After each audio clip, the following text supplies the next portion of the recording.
സംസ്കാര സാഹിതിയുടെ സംസ്ഥാന general secretary, youth കോൺഗ്രസിന്റെ സാംസ്കാരിക വിഭാഗത്തിന്റെ മുൻ അധ്യക്ഷ, എഴുത്തുകാരി, ഒപ്പം പ്രസാധക എം.എ. ഷഹനാസാണ് നമ്മോടൊപ്പം ഉള്ളത്. താങ്കൾ ഫേസ്ബുക്ക് കുറിപ്പ് ഇട്ടിരിക്കുന്നു. അത് വലിയ ചർച്ചയായി മാറുകയും ചെയ്തിട്ടുണ്ട്.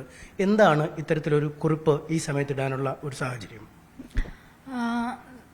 രണ്ട് മൂന്ന് വിഷയങ്ങളാണ് അതിൽ ഞാൻ പ്രതികരിക്കാൻ എനിക്ക് തീരുമാനമുണ്ടായത്. ഒന്ന്, പരാതി പറഞ്ഞു വരുന്ന ഇരകളായിട്ടുള്ള സ്ത്രീകളെ അങ്ങേയറ്റം അപമാനിച്ചുകൊണ്ട് സോഷ്യൽ മീഡിയയിലടക്കം മുന്നോട്ട് പോകുന്ന ഒരു പ്രവണത, മുന്നോട്ട് പരാതിയുമായിട്ട് വരാനുള്ള സ്ത്രീകളുടെ ഒരു ആത്മധൈര്യത്തെ കെടുത്തുന്നതായിട്ട് എനിക്ക് തോന്നി. രണ്ട്, 23 വയസ്സുള്ള ഒരു പെൺകുട്ടിയാണ് ഇന്നലെ പരാതി നൽകിയിട്ടുള്ളത്. ബലാത്സംഗം ചെയ്തുവെന്നും എനിക്ക് നിന്നിലൊരു കുഞ്ഞുണ്ടാവണമെന്നും നിരന്തരം എല്ലാ സ്ത്രീകളോടും അദ്ദേഹം പറഞ്ഞുകൊണ്ട് ബലാത്സംഗത്തിന് ഇരയാക്കുന്ന ഒരു രീതി, അത് 23 വയസ്സെന്നൊക്കെ പറയുമ്പം ചെറിയ പ്രായമാണ്. യൂത്ത് കോൺഗ്രസിൻ്റെയൊക്കെ പ്രസിഡൻ്റായിരിക്കുന്ന അദ്ദേഹം യൂത്ത് കോൺഗ്രസിനകത്ത് തന്നെയുള്ള സ്ത്രീകൾക്ക് ഇത് എത്രത്തോളം ബാധിച്ചിട്ടുണ്ടാവും, എത്രത്തോളം പെൺകുട്ടികൾ ഇതിനെ മിണ്ടാതിരിക്കുന്നുണ്ടാവും എന്ന് ആലോചിച്ചത് കൊണ്ട് തന്നെയാണ്. മാത്രമല്ല, ഇന്ന് മാധ്യമങ്ങൾക്ക് മുന്നിൽ ശ്രീ ഷാഫി പറമ്പിൽ MP സംസാരിക്കുന്നത് കേട്ടപ്പോൾ അദ്ദേഹത്തിനോട് മാധ്യമങ്ങൾ ചോദിക്കുന്നുണ്ടായിരുന്നു, ശ്രീ രാഹുൽ മാങ്കൂട്ടത്തെക്കുറിച്ച് നിങ്ങൾക്കൊന്നും അറിയില്ലായിരുന്നു എന്ന് ചോദിക്കുമ്പോൾ അദ്ദേഹം അതിന് എന്താ പറയുക, ഒരു രീതിയിൽ ഒരു മറുപടി നൽകാതെ ഒരു പുച്ഛം കൊടുക്കുമ്പോൾ അതിന് ഉത്തരം പറയേണ്ട ഒരു ഉത്തരവാദിത്തം കൂടി എനിക്കുണ്ടെന്ന് തോന്നി. കാരണം ഞാൻ അദ്ദേഹത്തിന് മുന്നറിയിപ്പ് എന്നല്ല, എൻ്റെ അനുഭവം, അതുപോലെ തന്നെ യൂത്ത് കോൺഗ്രസിൻ്റെ ഭാരവാഹികളായിട്ടുള്ള മറ്റ് സ്ത്രീകളുടെ അനുഭവം, മഹിളാ കോൺഗ്രസിൻ്റെ ഭാരവാഹികളായിട്ടുള്ള മറ്റ് സ്ത്രീകളുടെ അനുഭവം ഒക്കെ അറിയാവുന്നതുകൊണ്ട് ഞാൻ അദ്ദേഹത്തിനോട് പറഞ്ഞിരുന്നു, യൂത്ത് കോൺഗ്രസ് എന്ന് പറയുന്ന പ്രസ്ഥാനത്തിൻ്റെ പ്രസിഡൻ്റായിട്ട് ഇദ്ദേഹത്തെ നിങ്ങൾ വെക്കരുത്. കാരണം അതിന് യോഗ്യരായ ഒരുപാട് ചെറുപ്പക്കാർ നമ്മുടെ യൂത്ത് കോൺഗ്രസിലുണ്ട്. ജയസഖിലുണ്ട്, എബിൻ വർക്കിയുണ്ട്, ബിനു ചുള്ളിയിലുണ്ട്, അങ്ങനെ ഒരുപാട് യുവ നേതാക്കന്മാരുള്ളപ്പോൾ നിങ്ങൾ ഈ രാഹുൽ മാങ്കൂട്ടം എന്ന് പറയുന്ന സ്ത്രീകളോട് മോശമായിട്ട് പെരുമാറുന്ന ഒരാളെ യൂത്ത് കോൺഗ്രസ് പ്രസിഡന്റായി വെക്കരുത് എന്ന് അദ്ദേഹത്തെ വെക്കുന്നതിന് മുമ്പ് പറഞ്ഞൊരു വ്യക്തിയാണ് എന്ന ഒരു ഉറപ്പ് എനിക്കുള്ളതിനാലാണ് ഞാൻ ഇന്ന് അങ്ങനെ ഒരു ഫേസ്ബുക്ക് പോസ്റ്റ് ഇട്ടത്. ഷാഫി പറമ്പിൽ MPക്ക് അറിയില്ല എന്ന് പറഞ്ഞാൽ അതിനെ സപ്പോർട്ട് ചെയ്ത് മിണ്ടാതിരിക്കാൻ എനിക്ക് സാധിക്കില്ല. കാരണം ഞാനൊരു സ്ത്രീയാണ്, ഞാനൊരു എഴുത്തുകാരിയാണ്, ഞാനൊരു സ്ത്രീ പബ്ലിഷറാണ്, അതിനേക്കാൾ അപ്പുറം സ്ത്രീപക്ഷം എഴുതുന്ന ഒരാളാണ്, സ്ത്രീകൾക്ക് വേണ്ടി എപ്പോഴും കൂടെ നിൽക്കണമെന്ന് ആഗ്രഹിക്കുന്ന ഒരാളാണ്. അതിനപ്പുറം ഞാനൊരു ഇരയാണ്, അതിജീവിത കൂടിയാണ്. ഈ രാഹുലിനെ ഏത് സാഹചര്യത്തിലാണ് താങ്കൾക്കറിയാവുന്നത്? കാരണം ഈ സമീപകാലത്ത് വളരെ പെട്ടെന്ന് വളർന്നു വന്ന ഒരു നേതാവാണ്. യുവ തുർക്കിയൊക്കെ എന്നാണ് പറയുന്നത്. സോഷ്യൽ മീഡിയ സ്വന്തമായ ഒരു ചാവേർ സംഘം പോലും അദ്ദേഹത്തിനുണ്ട്. എന്നാണ് രാഹുലിനെ താങ്കൾക്ക് ആദ്യമായി മനസ്സിലാക്കി തുടങ്ങിയത്, അല്ലെങ്കിൽ പരിചയപ്പെട്ടു തുടങ്ങിയത്? രാഹുൽ മാങ്കൂട്ടം എന്ന് പറയുന്ന വ്യക്തിയെ എനിക്ക് അറിയുന്നത്, ഞാൻ യൂത്ത് കോൺഗ്രസിൻ്റെ സ്റ്റേറ്റ് ലിറ്ററേച്ചർ ചെയർപേഴ്സൺ ആയിരുന്നു. ശ്രീ ഷാഫി പറമ്പിൽ MP, ഇപ്പോഴത്തെ MP, അന്ന് MLA ആയിരുന്ന അദ്ദേഹം യൂത്ത് കോൺഗ്രസിൻ്റെ പ്രസിഡന്റ് ആകുമ്പോൾ ഇദ്ദേഹം യൂത്ത് കോൺഗ്രസിൻ്റെ സ്റ്റേറ്റ് സെക്രട്ടറി എങ്ങാണ്ടാണ്. പക്ഷേ അതിനു മുമ്പ് അദ്ദേഹം എൻ്റെ സോഷ്യൽ മീഡിയയിൽ എൻ്റെ ഫ്രണ്ടായിരുന്നു എന്നും നിരന്തരം എനിക്ക് മെസ്സേജ് അയച്ചിരുന്നു എന്നും ഞാൻ അതിന് ശേഷമാണ് മനസ്സിലാക്കുന്നത്. അദ്ദേഹം തന്നെയാണ് പറയുന്നത്, ഞാൻ നിരന്തരം മെസ്സേജ് അയച്ചിട്ട് ഷഹനാസ് ഇതുവരെ എന്നെ മൈൻഡ് ചെയ്തിട്ടില്ലല്ലോ എന്ന് അദ്ദേഹം തന്നെ എന്നോട് അന്നും പറഞ്ഞിട്ടുണ്ട്. അപ്പോൾ എനിക്കറിയില്ലായിരുന്നു, അങ്ങനെ ഒരു വ്യക്തി എനിക്കറിയില്ലായിരുന്നു. പക്ഷേ പിന്നീട് യൂത്ത് കോൺഗ്രസിൻ്റെ ഭാഗമായിട്ട് അതിൻ്റെ യൂത്ത് കോൺഗ്രസിൻ്റെ സ്റ്റേറ്റ് ലിറ്ററേച്ചർ ചെയർപേഴ്സൺ ആകുമ്പോഴാണ് ഞാൻ ഇതിൻ്റെ ഒരു സെക്രട്ടറി ആണ് എന്നറിയുന്നത്. അപ്പം ഞാൻ ആണോ എന്ന് പറഞ്ഞ് ഞാൻ പരിശോധിക്കുമ്പോൾ അദ്ദേഹം എനിക്ക് ഒരുപാട് മെസ്സേജുകൾ അയച്ചിട്ടുണ്ട്. അപ്പോൾ അതിനുശേഷമാണ് ഞാൻ അദ്ദേഹത്തിന് മറുപടി നൽകുന്നത്. എനിക്ക് പേഴ്സണലി അറിഞ്ഞു തുടങ്ങിയതിന് ശേഷമാണ് ഞാൻ അദ്ദേഹത്തിന് മറുപടി നൽകുന്നത്. അപ്പോൾ അങ്ങനെയാണ് എനിക്ക് അദ്ദേഹത്തെ അറിയുന്നത്. പിന്നീട് എങ്ങനെയാണ് ഈ ഷാഫി പറമ്പിലിനൊക്കെ ഒരു മുന്നറിയിപ്പ് നൽകുന്ന തരത്തിലേക്ക് ഒരു മനസ്സിലാക്കൽ എങ്ങനെ വന്നു? എന്തൊക്കെ സാഹചര്യങ്ങളാണ് അത്തരം ഒരു മുന്നറിയിപ്പ് നൽകാൻ താങ്കളെ പ്രേരിപ്പിച്ചത്? എനിക്ക് വ്യക്തിപരമായ ഒരു അനുഭവം ഉണ്ടായിട്ടുണ്ട്. കാരണം ഞാനൊരു വിവാഹിതയാണ് എന്നും ഒരു പെൺകുട്ടിയുടെ അമ്മയാണ് എന്നും അറിയുന്നവരാണ് എല്ലാവരും. അപ്പോൾ ഞാൻ എൻ്റെ കൂടെ പ്രവർത്തിച്ചിരുന്ന യൂത്ത് കോൺഗ്രസിൻ്റെ സ്റ്റേറ്റ് സെക്രട്ടറിയായ ഡോക്ടർ റിജി റഷീദുമായിട്ട് ഞങ്ങൾ രണ്ടുപേരും, ഞാനും അവളും, കർഷക സമരത്തിൽ പങ്കെടുത്ത് തിരിച്ചു വന്നപ്പോൾ എന്നോട് എനിക്ക് മെസ്സേജ് അയച്ചിട്ട് ചോദിച്ചു, ഞങ്ങളോട് പറഞ്ഞില്ലല്ലോ നിങ്ങൾ കർഷക സമരത്തിൽ പങ്കെടുത്തത് എന്ന് ചോദിച്ചു. അപ്പം ഞാൻ പറഞ്ഞു, കർഷക സമരം എന്ന് പറയുന്നത് ചമ്പാരൻ സമരത്തിനൊക്കെ ശേഷമുള്ള ഇപ്പോഴത്തെ കർഷകരുടെ ഒരു പ്രതിഷേധം, അത് അനുഭവിച്ചറിയുക എന്നുള്ളത് കൊണ്ട് തന്നെയാണ് ഞങ്ങൾ അതിൽ പങ്കെടുത്തത്. അപ്പോൾ നമുക്ക് പോവണ്ടേ എന്ന് ചോദിച്ചു. തീർച്ചയായിട്ടും ഞാൻ വിചാരിക്കുന്നത് യൂത്ത് കോൺഗ്രസിൻ്റെ മുഴുവൻ ആളുകൾ പോവണ്ടേ എന്നാണ് അവൻ ചോദിക്കുന്നത്. ഞാൻ പറഞ്ഞു, നമുക്ക് യൂത്ത് കോൺഗ്രസിൻ്റെ മുഴുവൻ ആളുകൾക്ക് പോകാമെന്ന് പറഞ്ഞപ്പോൾ അങ്ങനെയല്ല, നമുക്ക് രണ്ടാൾക്കും പോവണ്ടേ എന്ന് ചോദിച്ചു. അതിന് ഉത്തരം ഞാൻ അന്ന് തന്നെ നൽകുകയും ആ സംസാരം അവിടെ നിർത്തുകയും ഞാൻ ചെയ്തിട്ടുണ്ട്. ആ ഒരു വ്യക്തിപരമായ അനുഭവം എനിക്കുണ്ട്. അതിനപ്പുറം യൂത്ത് കോൺഗ്രസിൻ്റെ തന്നെ പ്രവർത്തകരായ പലരും എന്നോട് പങ്കുവച്ചിട്ടുണ്ട് സമാന അനുഭവങ്ങൾ. മഹിളാ കോൺഗ്രസിൻ്റെ ഭാഗമായിട്ടുള്ള ആളുകൾ പങ്കുവച്ചിട്ടുണ്ട്. ഈ ഒരു അനുഭവ സമ്പത്ത് വെച്ചിട്ടാണ് ഞാൻ ശ്രീ ഷാഫി പറമ്പിൽ MLAയോട് അന്ന് അദ്ദേഹത്തെ യൂത്ത് കോൺഗ്രസിൻ്റെ പ്രസിഡന്റ് ആക്കാൻ ഉള്ള തയ്യാറെടുപ്പിൽ ശ്രീ ഷാഫി പറമ്പിൽ MLA ആണ് ഏറ്റവും മുന്നിട്ട് നിൽക്കുന്നത് എന്നറിഞ്ഞപ്പോൾ അദ്ദേഹത്തിനോട് ഞാനത് പറഞ്ഞത്. പക്ഷേ എനിക്കതിന് എന്താ പറയുക, ഏതെങ്കിലും രീതിയിലുള്ള ഒരു പരിഗണന ഞാൻ പറഞ്ഞതിന് എനിക്ക് കിട്ടിയിട്ടില്ല. ഇത്തരത്തിൽ മറ്റ് സ്ത്രീകൾ, അതായത് താങ്കളുടെ ഒരു വ്യക്തിപരമായ അനുഭവം പറഞ്ഞു. അപ്പം ഈ സംഘടനയിൽ താങ്കൾ സ്ത്രീകളാകുമ്പോൾ നമുക്കറിയാം വളരെ ബുദ്ധിമുട്ടിയാണ് അവർ ഈ പൊതുപ്രവർത്തനത്തിൽ എത്താൻ വരുന്നത്. പ്രത്യേകിച്ചും യൂത്ത് കോൺഗ്രസ് പോലുള്ള സംഘടനയിലൊക്കെ ഒരുപാട് കുറവാണ്. അങ്ങനെയുള്ള മറ്റ് സ്ത്രീകൾ അല്ലെങ്കിൽ പെൺകുട്ടികളൊക്കെ താങ്കളോട് ഇങ്ങനെ സൂചനകൾ നൽകിയിരുന്നോ? ഇക്കാര്യങ്ങളുമൊക്കെ താങ്കൾ ശ്രദ്ധയിൽപ്പെടുത്തിയിട്ടുണ്ടോ? ഉണ്ട്. ഞാൻ ഷാഫി പറമ്പിൽ MP-യോട് ഞാൻ പറഞ്ഞിട്ടുണ്ട്. സമാനമായ അനുഭവങ്ങൾ ഒരുപാട് സ്ത്രീകൾക്കുണ്ടായിട്ട്, കാരണം എനിക്ക് മാത്രം അനുഭവം ഉണ്ടായതിട്ട് ഞാൻ അതിനെ മുൻനിർത്തി പറയില്ല. കാരണം യൂത്ത് കോൺഗ്രസ് പോലെയുള്ള പ്രസ്ഥാനത്തിനകത്ത് ഒരുപാട് പെൺകുട്ടികൾക്ക് വരാൻ സാധ്യതയുള്ള ഇടമാണ്. അവിടെ നമ്മുടെ ഒന്നും പെൺകുട്ടികൾ ചൂഷണം ചെയ്യപ്പെടരുത് എന്ന് തന്നെയാണ് ഞാൻ ശ്രീ ഷാഫി പറമ്പിൽ MP-യോട് അന്ന് പറഞ്ഞിട്ടുണ്ടായിരുന്നത്. അത് ഞാൻ പറയാനുണ്ടായ അനുഭവം എനിക്കറിയുന്ന ഒരുപാട് പെൺകുട്ടികൾ KSU യൂത്ത് കോൺഗ്രസ് അടക്കമുള്ള എല്ലാ ഇടങ്ങളിലും പ്രവർത്തിക്കുന്നുണ്ട്. KSUവിലടക്കമുള്ള പെൺകുട്ടികളോട് അവൻ പെരുമാറുന്നത് ആ പെൺകുട്ടികൾ പറഞ്ഞിട്ട് എനിക്ക് അറിയാവുന്നത് കൊണ്ട് തന്നെയാണ് ഞാൻ അത്തരത്തിൽ പറഞ്ഞിട്ടുള്ളത്. കാരണം ചെറിയ ചെറിയ പെൺകുട്ടികളെ ചൂഷണം ചെയ്യാൻ എളുപ്പമാണ്. ഒന്നും അറിയാത്ത അവിവാഹിതനാണ് ശ്രീ രാഹുൽ മാങ്കൂട്ടം എന്ന് പറയുന്ന യൂത്ത് കോൺഗ്രസിന്റെ പ്രസിഡന്റായിരുന്ന അന്നത്തെ ആ വ്യക്തി. അധികാരവും പ്രശസ്തിയും ഒക്കെ അദ്ദേഹത്തിന്റെ സ്ത്രീകളെ ചൂഷണം ചെയ്യുന്നതിൽ നന്നായി ഉപയോഗിച്ചു എന്ന് നമുക്കിപ്പോൾ അറിയാം. അപ്പോൾ അതിനൊരു അവസരം ഉണ്ടാകരുത് എന്ന് തോന്നിയത് കൊണ്ടാണ് ഞാൻ അന്ന് പറഞ്ഞിട്ടുണ്ടായത്. ഇന്നലെ പരാതി നൽകിയ കുട്ടിക്ക് 23 വയസ്സാണ്. ഈ എത്രമാത്രം പെൺകുട്ടികൾ പരാതി നൽകാതെ ഇരിക്കുന്നുണ്ടാവും എന്ന് നമ്മൾ ആലോചിക്കണം.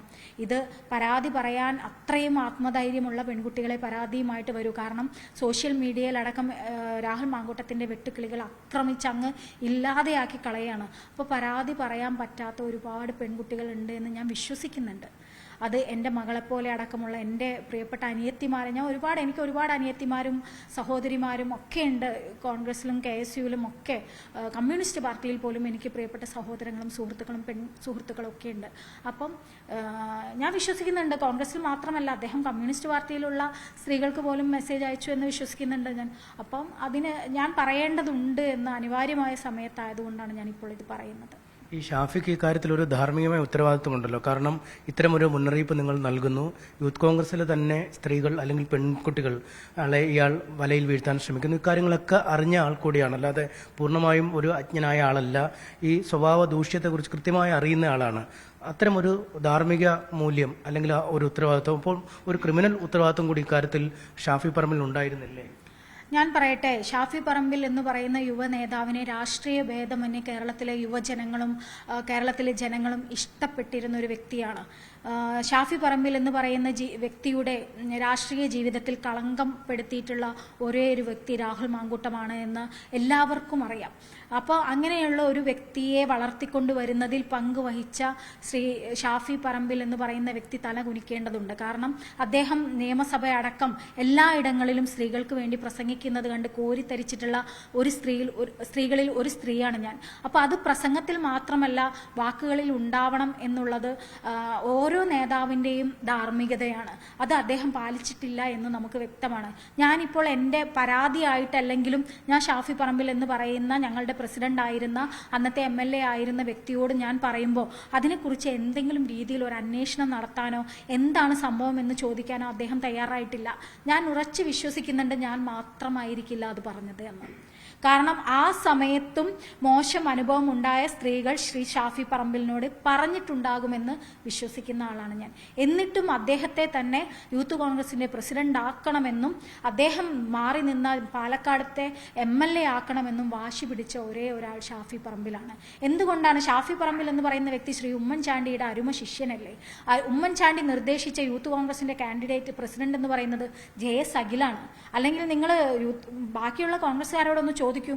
എന്നിട്ട് അതിനെയൊക്കെ മറികടന്നുകൊണ്ട് ശ്രീ ഷാഫി പറമ്പിൽ അദ്ദേഹത്തിന്റെ പ്രിയപ്പെട്ട ഗുരുനാഥനായിട്ടുള്ള അദ്ദേഹം എല്ലാ കാലത്തും ശ്രീ ഉമ്മൻചാണ്ടിയെ അദ്ദേഹത്തിന്റെ ഒരു ദൈവതുല്യം കാണുന്ന അദ്ദേഹം നിർദ്ദേശിച്ച JS അഖിലിനെയൊക്കെ മാറ്റി നിർത്തിയിട്ട് ഈ ഒരു പെൺപീഡകനായിട്ടുള്ള രാഹുൽ മാങ്കൂട്ടത്തെ വെച്ചിട്ടുണ്ടെങ്കിൽ എന്ത് ധാർമ്മികതയാണ് ശ്രീ ഷാഫി പറമ്പിലിനുള്ളത് എന്ന് അദ്ദേഹമാണ് വ്യക്തമാക്കേണ്ടത്.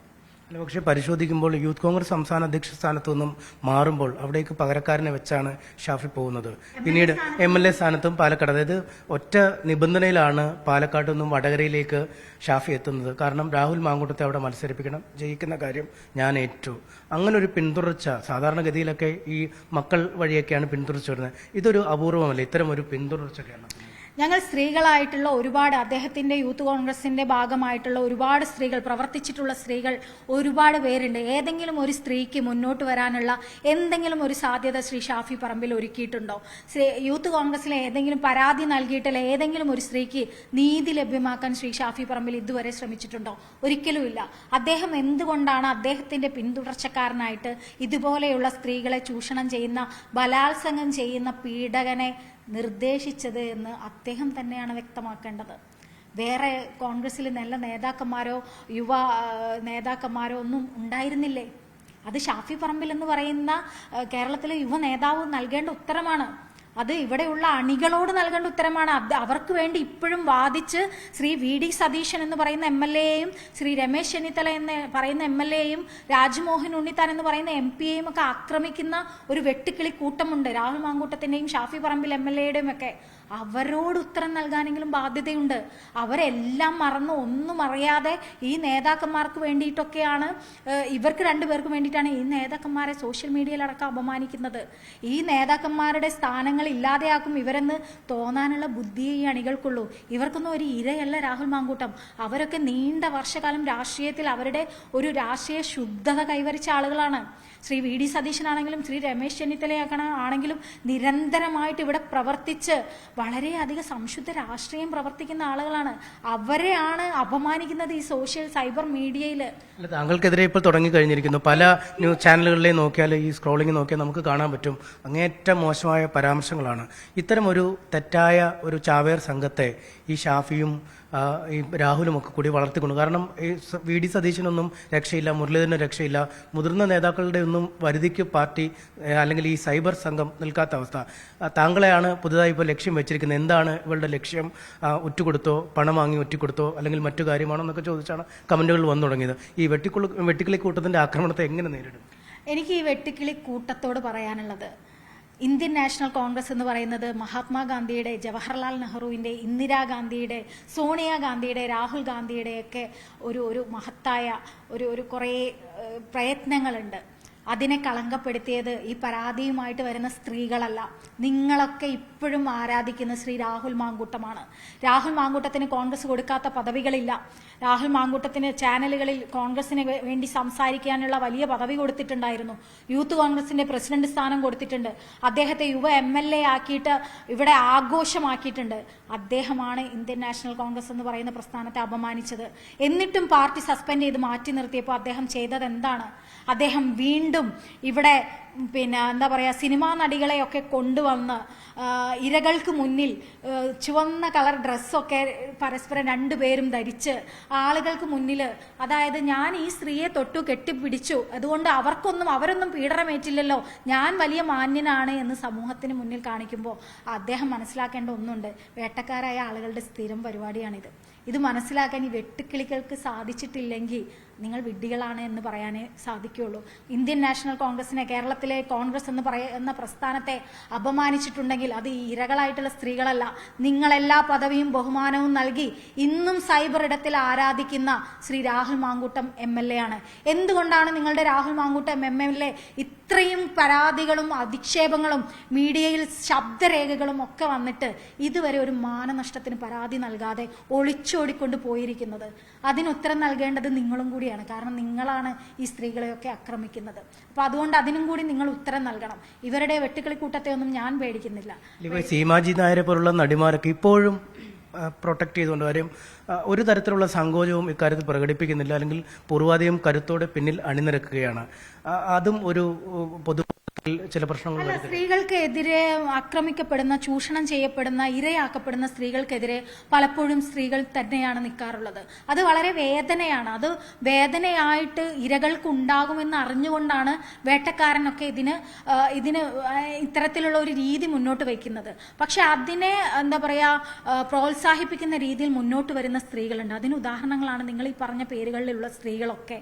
പക്ഷെ ഞാൻ പറയട്ടെ, ഈ വെട്ടിക്കിളിക്കൂട്ടങ്ങളില്ലേ, ഈ ആക്രമിക്കുന്ന അവരുടെ ഉള്ളിൽ പോലും ഇവർക്ക് ഈ സ്ത്രീകളോട് ഒരു ബഹുമാനവും ഇല്ല, പുച്ഛം മാത്രമേ ഉള്ളൂ. പിന്നെ അവർ വെറുതെ എന്തെങ്കിലുമൊക്കെ പറയണ്ടെന്ന് വിചാരിച്ച് പറയുന്നതാണ്. അപ്പം ഞാൻ അർഹിക്കുന്ന പുച്ഛം മാത്രമേ ഇത്തരത്തിലുള്ള സ്ത്രീകൾക്ക് കൊടുക്കുന്നുള്ളൂ. ഇപ്പോൾ രാഹുൽ മാങ്കൂട്ടത്തിന് ഒളിച്ചോടി രക്ഷപ്പെടാൻ പോലും സഹായിച്ചത് ഏതോ ഒരു സിനിമാ താരത്തിൻ്റെ വണ്ടിയാണ് എന്നൊക്കെ കേൾക്കുമ്പോൾ ആ സ്ത്രീയോടൊക്കെ പരമ പുച്ഛം മാത്രമേ ഉള്ളൂ. കാരണം ഒരു സ്ത്രീയെ ഏറ്റവും മോശം അവസ്ഥയിലാക്കിയ ഒരു മനുഷ്യനെ കൂടെ നിന്ന് പ്രോത്സാഹിപ്പിക്കുക എന്ന് പറയുന്നത് അയാൾ ചെയ്ത അതേ ക്രൂരതയ്ക്ക് തുല്യമാണ് എന്ന് വിശ്വസിക്കുന്നുണ്ട് ഞാൻ. ഒരു സെക്ഷൽ പ്രിഡേറ്റർ എന്നാണ് ഇന്നലെ ആ പെൺകുട്ടി അയച്ച മെയിലിൽ പറയുന്നത്. അപ്പം അമ്മയുടെ പ്രായമുള്ള ആളുകളോട് പോലും ഇത്തരത്തിൽ പെരുമാറ്റം ഉണ്ടായെന്ന് അങ്ങനെയൊക്കെയല്ല താങ്കൾക്ക് പറയാവുന്നത്? ഞാനും അങ്ങനെ തന്നെയാണ് അറിയാവുന്നത്. നിങ്ങൾ മാധ്യമ പ്രവർത്തകരല്ലേ? നിങ്ങളുടെ മാധ്യമ പ്രവർത്തനത്തിൽ ഏർപ്പെടുന്ന സ്ത്രീകളോട് കമന്റ് അടിക്കാനോ അല്ലെങ്കിൽ അവരെ ചൂഷണം ചെയ്യാനോ അവരെ ഒന്ന് മിസ്യൂസ് ചെയ്യാനോ മുന്നോട്ട് വരാൻ പറ്റുന്ന ധൈര്യം എന്ന് പറയുന്നത് ഒരു യുവ രാഷ്ട്രീയ നേതാക്കന്മാരെ സംബന്ധിച്ച് അത് അസാമാന്യ ധൈര്യമായിരിക്കും. ആ ധൈര്യം അങ്ങേ അറ്റമുള്ള ആളാണ് എന്ന് ശ്രീ രാഹുൽ മാങ്കൂട്ടൻ തെളിയിച്ചില്ലേ? നിങ്ങളുടെ മാധ്യമ പ്രവർത്തകരായ എത്ര സ്ത്രീകളെ അദ്ദേഹം ചൂഷണം ചെയ്തു ഇല്ലേ? അപ്പോൾ അത് എന്താ പറയുക, അതിനുള്ള ധൈര്യം പോലും അദ്ദേഹത്തിനുണ്ട്. അപ്പോൾ അത്രയും ക്രിമിനൽ അദ്ദേഹത്തിൻ്റെ അധികാരം ഉപയോഗിച്ച് അദ്ദേഹം പറയുന്നുണ്ട്, ഒരു വോയിസിൽ അദ്ദേഹം പറയുന്നുണ്ട്, നിന്നെയൊക്കെ കൊല്ലാൻ എനിക്ക് എത്ര സമയം വേണം എന്ന് പറയുന്നുണ്ട്. അത് പറയിപ്പിക്കുന്ന അദ്ദേഹത്തിൻ്റെ അധികാരമാണ്. ആ അധികാരം കൊടുക്കാൻ കൂട്ടുനിന്ന നേതാക്കന്മാരാണ് ഇതിനൊക്കെ ഉത്തരവാദികൾ. അപ്പോൾ ഒരു പെൺകുട്ടിയോട് പറയാണ്, നിന്നെ കൊല്ലണമെങ്കിൽ എനിക്ക് എത്ര സമയം വേണം, അത് അദ്ദേഹത്തെ കൂടി പറയുന്നത് അദ്ദേഹത്തിൻ്റെ MLA സ്ഥാനമാണ്. അത് ആ ശബ്ദം തൻ്റേതാണ് എന്ന് അദ്ദേഹം അംഗീകരിച്ചല്ലോ. അദ്ദേഹം മുൻകൂർ ജാമ്യത്തിന് കൊടുത്തതിൽ അദ്ദേഹം എല്ലാ കാര്യങ്ങളും അംഗീകരിക്കുന്നുണ്ട്. എന്നിട്ടും അദ്ദേഹം പറയാണ് അത് എൻ്റെ ഗർഭമല്ല, അവളുടെ ഭർത്താവിൻ്റെ ഗർഭമാണ് എന്ന് പറയുന്നു. അത് വേറൊരാളുടെ ഗർഭം കളയാൻ പോലും മരുന്ന് കൊടുക്കുന്ന ഒരു വലിയ മഹാമനസ്കനാണ് ശ്രീ രാഹുൽ മാങ്കൂട്ടം എന്നുള്ളത് വലിയ വലിയ ഒരു അറിവാണ് എന്നുള്ളത് സത്യത്തിൽ. മറ്റൊരു കാര്യം കൂടി ഞാൻ പറയാൻ ആഗ്രഹിക്കുന്നത്, അദ്ദേഹത്തിന് ഒരുപാട് ബിസിനസ്സുകളുണ്ട്. അതിലൊരു ബിസിനസ്സാണ് മെഡിക്കൽ ഫീൽഡ് എന്ന് പറയുന്നത്. ഫാർമസിയൊക്കെ അദ്ദേഹത്തിന് ഉണ്ട് എന്നാണ് എൻ്റെ അറിവ്. അത് നിങ്ങളൊക്കെ പരിശോധിക്കേണ്ട കാര്യമാണ്. അപ്പോൾ ഒരു ഗർഭനിരോധന അല്ലെങ്കിൽ ഗർഭം അലസിപ്പിക്കാനുള്ള ഗുളികയൊക്കെ അദ്ദേഹത്തിന് എങ്ങനെ ഒരു മെഡിക്കൽ ഡിസ്ക്രിപ്ഷൻ ഇല്ലാതെ കിട്ടി എന്ന് പറയുമ്പോൾ അത് അദ്ദേഹത്തിൻ്റെ ലൈസൻസ് ഉപയോഗിച്ച് അല്ലെങ്കിൽ അദ്ദേഹം ഒരു പാർട്ട്ണറായിട്ടുള്ള അല്ലെങ്കിൽ അദ്ദേഹം ഭാഗമായിട്ടുള്ള ഒരു മെഡിക്കൽ സംവിധാനം ഉപയോഗിച്ച് കിട്ടി എന്ന് പറയുമ്പോൾ അദ്ദേഹം എന്തെല്ലാം ദുരുപയോഗം ചെയ്യുന്നുണ്ട് എന്ന് നമ്മൾ മനസ്സിലാക്കണം. അദ്ദേഹത്തിൻ്റെ ബിസിനസ്സിൽ അങ്ങനെ ഒരു മെഡിക്കൽ ഫീൽഡ് ഉണ്ടെങ്കിൽ അത് അന്വേഷിക്കേണ്ടതും അത് റദ്ദാക്കേണ്ടതും ഏറ്റവും അനിവാര്യമായ കാര്യമാണ്. കാരണം ഇന്ന് ആ അതിജീവിതയെ പരിശോധിച്ച ഡോക്ടർമാർ പറയുന്നുണ്ട്, അവർ പീഡനത്തിന് ഇരയായിട്ടുണ്ട്. അവർ കഴിച്ച മെഡിസിൻ, ഡോക്ടറുടെ കുറിപ്പടി ഇല്ലാതെ കഴിച്ച മെഡിസിൻ കൊണ്ട് അവർ ആരോഗ്യപരമായിട്ട് അങ്ങേയറ്റം ബുദ്ധിമുട്ടിലാണ് എന്ന് പറയുന്നുണ്ട്. ഒരു വ്യക്തിയെ കൊല്ലാനുള്ള സാധനമാണ് അദ്ദേഹം കൊടുത്തിരിക്കുന്നത്. അങ്ങനെ ഏതെങ്കിലും ഒരു മെഡിക്കൽ വിഭാഗത്തിൽ അദ്ദേഹം ഒരു പാകമാണെങ്കിൽ അതുപോലും റദ്ദാക്കിക്കൊണ്ട് അദ്ദേഹത്തെ ഇവിടുന്ന് പുറത്തിറക്കി വിടണം എന്ന് തന്നെയാണ് പറയാനുള്ളത്. ഈ ഷാഫി ഒരു സ്ട്രാറ്റജിക് സൈലൻസും പിന്നീട് അതിനനുസരിച്ചുള്ള ഒരു പ്രതികരണമാവും ഉണ്ടാവുക. താങ്കൾ ഇത്രയും കാര്യങ്ങൾ പറഞ്ഞിരിക്കുന്നു, പക്ഷേ ഇതിനൊക്കെ ഒരു പ്രതികരണം അദ്ദേഹം തരുമെന്നോ അല്ലെങ്കിൽ ഈ നേരത്തെ താങ്കൾ ഇട്ട മെസ്സേജിന് മറുപടി പറഞ്ഞിരുന്നില്ല, പിന്നീടാണ് സാഡ് ഇമോജി ഇട്ടത്. അദ്ദേഹം അത് സമ്മതിക്കും അല്ലെങ്കിൽ അതിലൊരു കൃത്യമായ മറുപടി താങ്കൾക്ക് നൽകുമെന്ന് കരുതുന്നുണ്ടോ? എനിക്ക് കൃത്യമായ മറുപടി നൽകണ്ട, പക്ഷെ നിങ്ങൾക്ക് അദ്ദേഹത്തിനോട് ചോദിക്കാം. ഷഹനാസ് എന്ന് പറയുന്ന വ്യക്തി ഇങ്ങനെ എഴുതിയിട്ടിട്ടുണ്ട്, ഞങ്ങൾ സംസാരിച്ചിട്ടുണ്ട്, അത് നിങ്ങൾ തള്ളിക്കളയുന്നുണ്ടോ എന്ന് നിങ്ങൾക്ക് ചോദിക്കാം. അദ്ദേഹം തള്ളിക്കളയുന്നുണ്ടെങ്കിൽ അതിനുള്ള ഉത്തരം തരാൻ ഞാൻ തയ്യാറാണ്, അതിനുള്ള തെളിവുകൾ തരാൻ ഞാൻ തയ്യാറാണ്. നിങ്ങൾ അദ്ദേഹത്തിനോട് ചോദിക്കാം. താങ്കൾ എത്ര വർഷമായി ഈ കോൺഗ്രസിന്റെ ഒരു പാരമ്പര്യമായിട്ട് ഇപ്പോൾ ഇവിടെ ഉണ്ട്? കോൺഗ്രസ് എന്ന് പറയുന്ന പ്രസ്ഥാനത്തിന്റെ ഭാഗമായിട്ട് വളരെ ആക്റ്റീവായിട്ട് പ്രവർത്തിക്കാൻ തുടങ്ങിയിട്ട് ഒരു 7-8 വർഷമാണ് ആയിട്ടുള്ളത്. അതിനു മുമ്പ് കോൺഗ്രസ് എന്ന് പറയുന്ന രാഷ്ട്രീയം ഉള്ളിലുണ്ടായിരുന്ന വ്യക്തിയാണ്. ഇപ്പോഴും കോൺഗ്രസ് എന്ന് പറയുന്ന, ഇന്നും ഞാൻ ബേപ്പൂര് തൊട്ട് ബേപ്പൂരിൽ മുരളി ബേപ്പൂർ എന്ന് പറയുന്ന വ്യക്തിക്കും ശ്രീജ സുരേഷ് എന്ന് പറയുന്ന വ്യക്തിക്കും അൻവറ തെക്കോത്ത് എന്ന് പറയുന്ന സ്ഥാനാർത്ഥിക്കും വേണ്ടി എല്ലാ വീടുകളിലും 100-150 വീടുകളിൽ വോട്ട് ചോദിച്ചിട്ട് വരുന്ന വ്യക്തിയാണ് ഞാൻ. ഒരു സ്ഥലത്ത് പോലും എനിക്ക് രാഹുൽ മാങ്കൂട്ടത്തെക്കുറിച്ച് പരാമർശിക്കേണ്ട ഗതികേടുണ്ടായിട്ടില്ല. അതാണ് രാഷ്ട്രീയ വിഷയം എന്ന് കരുതുന്ന അണികളോടാണ് എനിക്കത് പറയാനുള്ളത്. അദ്ദേഹം ഒരു രാഷ്ട്രീയ വിഷയമേ അല്ല. അദ്ദേഹം വെറും പീഡകന്റെയും ചൂഷണം ചെയ്യുന്നവന്റെയും ഒരു റോള് വഹിക്കുന്ന ഒരു നരാധമൻ മാത്രമാണ്. അതിനെ നിങ്ങൾ മാത്രം താങ്ങിയാൽ മതി. കോൺഗ്രസ് അത് താങ്ങണ്ടയോ അല്ലെങ്കിൽ ജനങ്ങളോട് ഉത്തരം പറയേണ്ടയോ ആവശ്യമില്ല. നിലമ്പൂരും ഉണ്ടായിരുന്ന താങ്കൾ ഉപതെരഞ്ഞെടുപ്പിന് പ്രചാരണത്തിന് അവിടെ വെച്ച് നമ്മൾ കണ്ടിട്ടുമുണ്ട്. അന്ന് ആ നിലമ്പൂർ സമയത്താണ് ഈ സംഭവങ്ങളൊക്കെ നടക്കുന്നത് ഇല്ലേ? അന്ന് അദ്ദേഹം വളരെ സജീവമായിട്ട് ആ തെരഞ്ഞെടുപ്പ് പ്രചാരണ രംഗത്ത് നിലമ്പൂരിൽ ഉണ്ടായിരുന്ന ആളാണ്. രാഹുൽ മാങ്കൂട്ടത്തിലും ഷാഫിയും ഒക്കെ. ഞാൻ രാഹുൽ മാങ്കൂട്ടത്തിനെ അവിടെ വെച്ചിട്ടൊന്നും ഞാൻ കണ്ടിട്ടില്ല. പക്ഷെ ഞാൻ നിലമ്പൂരുണ്ട് എന്നും ഞാൻ അവിടെ ആക്റ്റീവായിട്ടുണ്ട് എന്നും അറിഞ്ഞപ്പോൾ അദ്ദേഹം എനിക്ക് മെസ്സേജ് അയച്ചിരുന്നു. നിലമ്പൂരുണ്ടോ താങ്കൾ എന്ന് ചോദിച്ചിട്ട് മെസ്സേജ് അയച്ചിരുന്നു. ഞാൻ ഉണ്ട് എന്ന് പറഞ്ഞു. നമുക്കൊന്ന് കാണണ്ടേ എന്ന് ചോദിച്ചു. അപ്പം ഞാൻ ചോദിച്ചു, നിങ്ങൾ എവിടെയാണ് ഉള്ളത്, എവിടെയാണ് ഇപ്പം പ്രവർത്തിക്കുന്നത് എന്ന് ചോദിച്ചപ്പോൾ അതിന് ഉത്തരമൊന്നും നൽകിയില്ല. പക്ഷെ ഞാൻ കഴിഞ്ഞ ദിവസം ഒരു ന്യൂസ് കണ്ടപ്പോൾ നിലമ്പൂരിലെ ഇലക്ഷനോടനുബന്ധിച്ചാണ് ആ അതിജീവിതയ്ക്ക് മരുന്ന് കൊടുക്കുന്നതും അവരെ എന്താ പറയുക പീഡിപ്പിക്കാൻ അദ്ദേഹം തയ്യാറാകുന്നതും ഗർഭമലസിപ്പിക്കാൻ. അപ്പോൾ ആ മാനസികാവസ്ഥയിൽ പോലും അദ്ദേഹം അടുത്ത ആളെ ട്യൂൺ ചെയ്തുകൊണ്ടിരിക്കുകയാണ്. അപ്പോൾ എന്നെ മാത്രമായിരിക്കില്ല, അവിടെ പ്രവർത്തിച്ചിരുന്ന ഒരുപാട് സ്ത്രീകളോട് അദ്ദേഹം അത്തരത്തിൽ മെസ്സേജ് അയച്ചിട്ടുണ്ടാവും. നമുക്കറിയാം ഇത് എന്തിനാണെന്ന്. മെസ്സേജ് ഒരുപാട് അനുഭവ സമ്പത്തുള്ള ആളുകളാണ് നമ്മളൊക്കെ. വീട്ടിന് ഉള്ളിൽ അടുക്കളയിൽ ഇരിക്കുന്ന ആളുകളൊന്നുമല്ല, സമൂഹത്തിൽ പ്രവർത്തിക്കുന്ന ആളുകളാണ്. നമുക്കൊരാൾ മെസ്സേജ് അയച്ചാൽ ഏത് രീതിയിൽ ഉൾക്കൊള്ളാൻ എനിക്കറിയാം, എന്നെ പോലെയുള്ള ഒരുപാട് സ്ത്രീകൾക്കറിയാം. അതറിയാത്ത പെൺകുട്ടികളെ എത്ര ആൾക്കാരെ അയാൾ അവിടെ വെച്ച് ചൂഷണം ചെയ്തിട്ടുണ്ടാവും. എന്നാലും ഞാൻ ആലോചിക്കുന്നത് ഇത്രയും ഒക്കെ മാനസികമായി സംഘർഷം അനുഭവിക്കേണ്ട ഒരു അവസ്ഥയിലൂടെ കടന്നു പോകുമ്പോൾ പോലും അടുത്ത ആളോട് നമുക്ക് കാണണ്ടേ എന്ന് ചോദിക്കുന്ന അത്രയും ഒരു ക്രിമിനൽ മെന്റാലിറ്റി ഉള്ള ഒരാളാണ് ശ്രീ രാഹുൽ മാങ്കൂട്ടം. ഈ നടപടികൾ പ്രതീക്ഷിക്കുന്നുണ്ടോ? കാരണം വലിയ വർക്കിംഗ് പ്രസിഡന്റാണ് ഷാഫി പറമ്പിൽ. ഇപ്പോൾ ഒരുപാട് കാര്യങ്ങൾ പറയുന്നു. അപ്പം ഈ കോൺഗ്രസ്സിൽ ഒരു സംസാര സാധ്യതയൊക്കെ ആയിട്ട് ഇനി അധിക നാൾ ഇരിക്കുമെന്ന് കരുതുന്നുണ്ടോ? ഇരുന്നില്ലെങ്കിലും എനിക്ക് കുഴപ്പമില്ല. എൻ്റെ പാർട്ടി നാളെ എന്നെ കോൺഗ്രസ് എന്ന് പറയുന്ന സംസ്കാര സാഹിത്യയുടെ ഭാരവാഹിത്വത്തിൽ നിന്ന് ഒഴിവാക്കുകയാണ് എന്നൊരു രീതിയിൽ പറഞ്ഞാലും എനിക്ക് പ്രശ്നമൊന്നുമില്ല. എനിക്ക് സംസാരിക്കാനും എനിക്ക് പ്രതികരിക്കാനും എനിക്ക് പ്രതിഷേധിക്കാനും ഒരിടം രാഷ്ട്രീയത്തിന് ഭേദമന്യേ ഞാനിവിടെ ഉണ്ടാക്കിയിട്ടുണ്ട്. അതുമായിട്ട് ഞാൻ എന്നും മുന്നോട്ട് പോകും എന്ന് ഉറച്ചു വിശ്വസിക്കുന്ന ഒരാളാണ് ഞാൻ. രാഷ്ട്രീയത്തിന് ഭേദം എനിക്ക് സ്ത്രീപക്ഷമാണ് ഏറ്റവും പ്രധാനമെന്ന് ഞാൻ എപ്പോഴും പറയാറുണ്ട്. അത് ഇപ്പോഴും ഞാൻ ഉറച്ച് പറയുകയും വിശ്വസിക്കുകയും ചെയ്യുന്നു. എന്തായാലും ഈ രാഷ്ട്രീയത്തിലെ സ്ഥാനങ്ങൾക്കപ്പുറം നിലപാടുകൾ ഉറക്കെ പറയേണ്ടതുണ്ട് എന്നതിനാണ് ഷഹനാസ് പറയുന്നത്. ഈ സാഹചര്യത്തിൽ തന്നെയാണ് ഇത് പറയേണ്ട സാഹചര്യം. കാരണം 23 വയസ്സ് മാത്രം പ്രായമുള്ള ഒരു പെൺകുട്ടിയാണ് രാഹുൽ മാങ്കൂട്ടത്തിൻ്റെ വൈകൃതങ്ങൾ തുറന്നു പറഞ്ഞ് പുറത്തേക്ക് എത്തിയത്. രാഹുൽ മാത്രമല്ല, രാഹുലിനെ സംരക്ഷിക്കുന്ന നേതാക്കളും ഈ കുറ്റകൃത്യത്തിൽ സമാനമായ രീതിയിൽ തന്നെ പങ്കാളികളായിരിക്കുന്നു. കൃത്യമായ ഒരു പുനർചിന്തനം ഇക്കാര്യങ്ങളിൽ വേണമെന്നും അവർ പറയുന്നു.